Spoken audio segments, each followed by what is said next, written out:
During his 19,000-mile journey, Candide is forced to confront the evils of the real world. The novella starts in Westphalia, which Candide's philosopher Pangloss describes as very handsome on page 16, but what Candide considers a filthy province on page 46. Voltaire may be satirizing the philosophy of absolute optimism here, as Westphalia may not be all Pangloss thinks it is. Candide is ousted from Westphalia after fooling around with the Baron's daughter, and winds up in Waldorf Trof Dickhorf, or Bulgaria.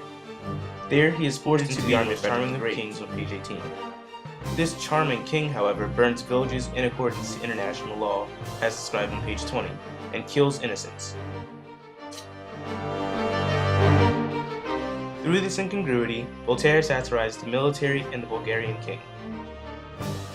Candide then winds himself up in Holland, a country where everyone is rich and Christian, according to page 20. It is therefore ironic that a good Anabaptist named Jacques took him home, cleaned him up, and gave him some bread, as stated on page 21. Here, Voltaire uses juxtaposition to satirize Christianity. 1,000 miles later, Candide winds up in Lisbon. Here, Candide witnesses the Great Lisbon Earthquake of 1755. Voltaire satirizes the paranoia in human nature, as well as so-called learned people, when he shows that in the University of Coimbra, they decide that the infallible secret for keeping the earth from quaking is to burn people on a slow fire, as described on page 27. Candide then travels to Avicenna, located in the Sierra Mountains in Spain. There he kills the Jew and the Inquisitor to save Cunegonde. Him, the old lady, and Cunegonde then have to flee to Cadiz, Spain. From Cadiz, Spain, they travel to Buenos Aires. Here, the governor wants to marry Cunegonde. Candide is forced to flee from here as well.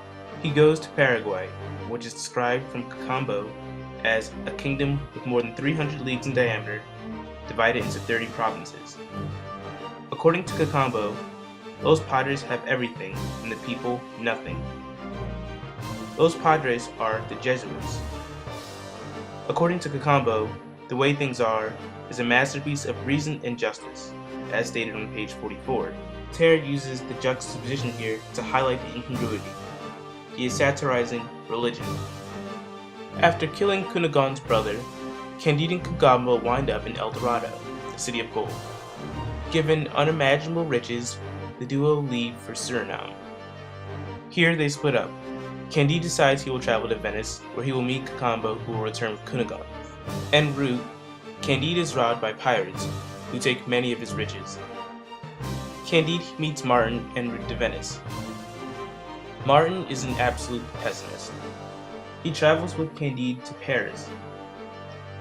From Paris, they reach the coast of England, where they witness the execution of an admiral. They don't even stop there, and travel to Venice. In Venice, they meet Lord Pococurante, as well as reuniting with Cacambo. Cacambo guides them to Constantinople, where Cunegonde is. In the end, they realize they all must cultivate their garden.